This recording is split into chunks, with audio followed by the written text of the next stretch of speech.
What's up, guys? Rick from DFS On Demand here with a preview for the CJ Cup, the second stop on this kind of Asia tour for the PGA Tour. And we've got a lot of cool things to get into. I believe this is the first video I've made for PGA with my new tools for the 2019 season.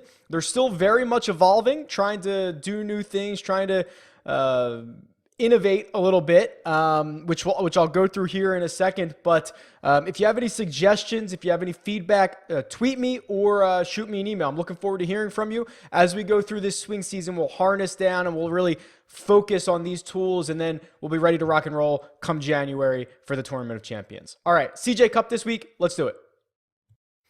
All right, what you're looking at right now is the ever-evolving cheat sheet, and all of this is available on dfsondemand.com. A few new things here. So let's talk about this. First of all, CJ Cup, 73-player field, just like we had last week. There is no cut, so we're looking for birdie makers. Not worried about guys who, can put up a big number because everybody's playing 4 rounds. Also to note here, this course, it's pretty weather dependent, right? So there's a great stat that I saw where last year Justin Thomas opened with a 63. That's 9 under. It's a par 72, and 9 under was the winning score. Basically, the wind started blowing, Friday, Saturday, Sunday, and these guys were lucky to kind of, keep it under par. So it's really interesting. If the wind gets going, this course can play very difficult, not like last week at the CIMB Classic. So let's look at the newly revamped cheat sheet here, and I've got some information for you on the side, but just to see what's going on, I've got players by salary. The new column here is a score. So that's my score. That's my score for these players, trying to rank them on a weighted version of recent form, long-term form, and then course history. So, for example, I actually use long-term form being the last 365 days. Short-term form is the last 60 days, and then course history, obviously course history. Now, the problem is we don't have a lot of course history here because this is only the second edition of the CJ Cup. You can see the tournament history on the right-hand side. Only 1 year's worth.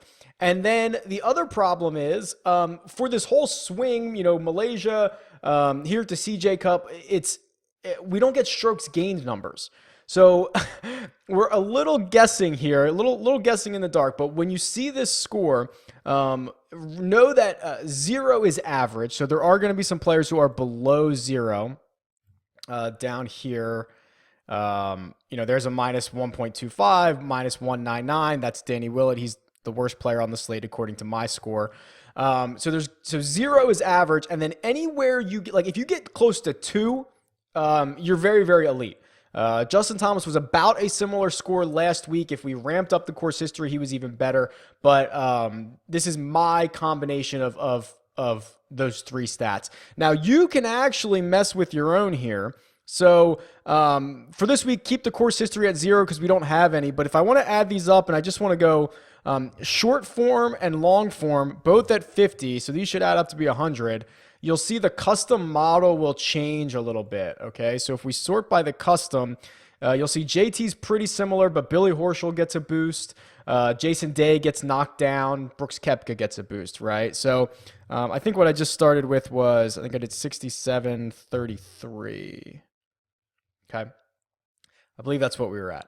So if we just look on pure score here, we're able to identify some players that I believe are going to be undervalued, right? Billy Horschel, $9,700. He has the second best score, 1.28. Guys like Brooks Koepka, Jason Day, Hideki Matsuyama all score very well, but they're all over $10,000.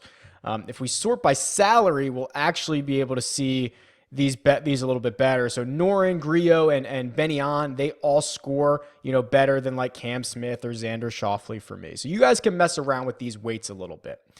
When we flip over to let's see where we're going to go next. And actually, before I move on, I'll give you kind of my thoughts on this. I mean, the chalk is going to continue to be the chalk, right? Everyone is going to go for JT, who won it last year. Didn't I don't even think he had his A game last week in Malaysia. Finishes fifth with a charge on Sunday. Like, I think he's pretty much the clear-cut favorite here. Leishman, who at a second place last year, won in Malaysia, so obviously he's going to be popular. I think I look towards this, right?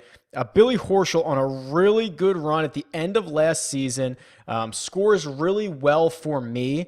And also, if you kind of do a more short-term score, even better, right? Gary Woodland kind of fits the mold too, where, these guys who are playing well but haven't won, the win really makes the public jump all over these guys. So I look for guys that are playing well that haven't won. Griot fits that mold as well. Snedeker, we always talk about, is going to be your volatile option, but always an option. And then if you go down, the concern is a few things. When you get down towards the bottom here, when you get down to like what we would call the duds, you don't really have anyone who's in good form or has played well here last year. Like, that's a bad combination to have. I suppose you could consider Jason Kokrak, who, that's not even last year. Sorry, I was reading the wrong line. Don't even worry about that. I think it's going to be very difficult to play anybody down here like sub 7K and not have it be a pretty significant flyer. Sharma here at 7,200, played awesome last week. Kevin Chappell put it together a little bit. So there are some low 7,000 options, but I'm concentrating as much as I can. I'll probably have a lot of balanced builds right up here at the top. All right. Let's move to strokes gained because I'm so stoked about this too. So again, another new tool. I've got this week's field loaded in here, and I can change the date range to anything I want. And what you're looking at is strokes gained total across the bottom right and salary for this week across the top. So JT does have the best average strokes gained, a little over 2 strokes per round, but he's the most expensive player. You can see Billy Horschel, a really, really good value if you consider this. He's trailing JT just by a smidge, but he's only 9,700. Koepka doesn't have as good a strokes gained total, and he's more expensive, right? That's how we're reading this chart. So guys to the right and to the bottom are usually players that you want. So, Snedeker, Na, Neiman, Dahmen, Kokrak again kind of shows up here. But I'm only looking at I'm looking at the last 15 weeks. If I wanted to have a smaller sample and just get really guys, I could go to 8 weeks, right? So when I change this, you're going to see the whole chart changes. Horschel jumps out to the front. I've got my average lines in here, right? So the average strokes gained total for this field is 0.23. Here's or negative 0.23, excuse me. The red line is 0. So you can kind of see, or if you want to go long term, like let's say like let's go to the last year. Like here's where you're going to start to see the elite guys start to make their way to the top, which is this is such a fun little tool to work around on, where you can find whatever combination of players or whatever range that you're looking for. I love this. And this one's pretty cool too. So you can look at this for the entire tour or just for players in this field. But what I've got here are players who are hot and who's not. And the way I'm determining that is I'm looking at the largest differences between a player's 365-day strokes gained average and their 60-day strokes gained average. So for example, Billy Horschel is quote unquote the hottest player on here because his 60-day strokes gained is 1.1 per round better than his 365-day strokes gained number. And the reason I like this is it gives everyone a baseline, right? Like it's very obvious. If we were just looking at pure strokes gained numbers, it's very obvious that like JT would lead the way here, right? But this gives everyone a baseline, which I really, really like. So just to kind of run through a handful of the guys who are hot right now, Horschel, Sung Kang, Michael Kim, Joel Dahmen, Abraham Answer, CT Pan. Those are like your first 6 or so guys. Brooks Koepka's on this list. Tway, Matsuyama, Hatton, all kind of in the top 10 or 12. And then you flip to the other side and you actually have the who's not players.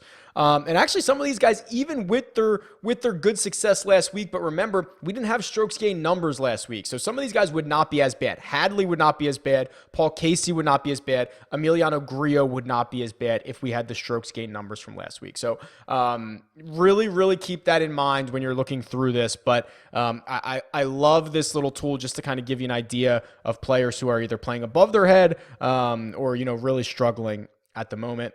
If you want to see the strokes gained numbers here, just by each one, right? So you can see strokes gained putting if you'd like. You could see strokes gained approach.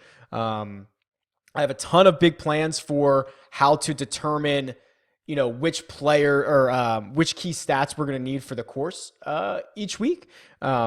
Keep an eye out for that. I'm actually running a super in-depth regression model with every single PGA Tour stat, 508 of them, I think there are. And then you get all the DraftKings logs for the last, 10 or 12 years, I think I have, and really trying to see what stats are relevant at each course. And some of the results are pretty good. So keep an eye out for that. And then we'll come in, we'll add it here so you can choose the stats that are most important and then be able to find players that fit the mold. For us this week, we can look at just regular strokes gained total, right? So Matsuyama, I've got this for the last 50 days. Again, you can change the window to be anything you'd like, but no surprise to see, Matsuyama, Koepka, and Justin Thomas lead the way, but Gary Woodland again, Gary Woodland pops up a lot of these places for me. Even if we go back, actually, I probably shouldn't even do days. I should probably do weeks. Let's do 15 weeks again. I think that's a pretty good number, especially because we've had a little bit of an off season. Kevin Nog, Gary Woodland, Joel Dahman, those guys continue to pop up here, along with the big boys, JT, Horschel, and Koepka. Unfortunately, we don't have we don't have any tournament history for strokes gained for the CJ Cup. I don't have any for last week at the CIMB Classic. So unfortunately, not going to be able to use this really cool tool, which I was excited about. We'll talk more about this in future weeks when we have some data. You can actually go down and look at tournament history for the strokes gained information. So really looking forward to that.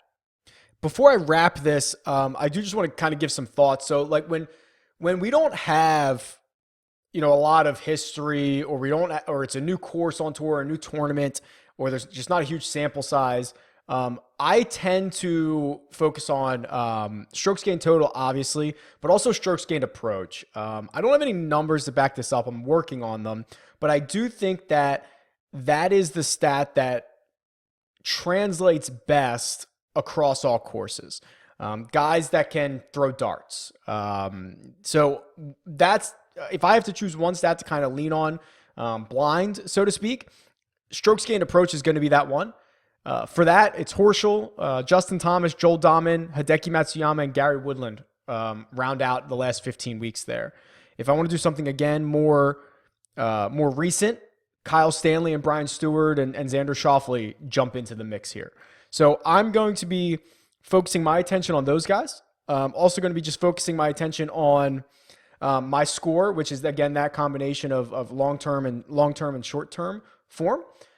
And then when I go back to the cheat sheet here, I think I want to make one thing clear. And I'm sure I'll do some more in-depth videos about this later in the season, especially when we start getting some course history. But I want to let you know, I've created both of these scores and the custom number for the entire database. Okay, so for the entire tour, every single player has a score, and I'm only showing you the ones for this week. And I think that's an important distinction because I've done this in the past where I've only created scores and compared players against everyone who's in the field. And quite honestly, what you get is one guy at the top and then an even distribution of every player. The middle ranked guy is always the average score. And that's not realistic because each one of these fields it's a different strength of field, right? And creating a score for every player, no matter if they're playing or not for that week, is in my opinion, a much better representation of who's better, right? So the best player on the slate, Justin Thomas, for example, in my score is significantly higher than the next closest guy. He's basically the difference between first and second is the difference between him and the next, 7 guys. So I think it's important to show you that instead of just comparing everyone in the field against itself, I think that's a mistake. So I want to let you know I'm working hard on this. There's so many more updates to come. If you have any feedback or ideas, tweet me. It's at DFS On Demand, or email me. It's info@DFS On Demand, or leave a comment below and we'll get cranking on all this cool stuff. It's going to be awesome, guys. I appreciate it. Good luck this week. Enjoy it. See ya.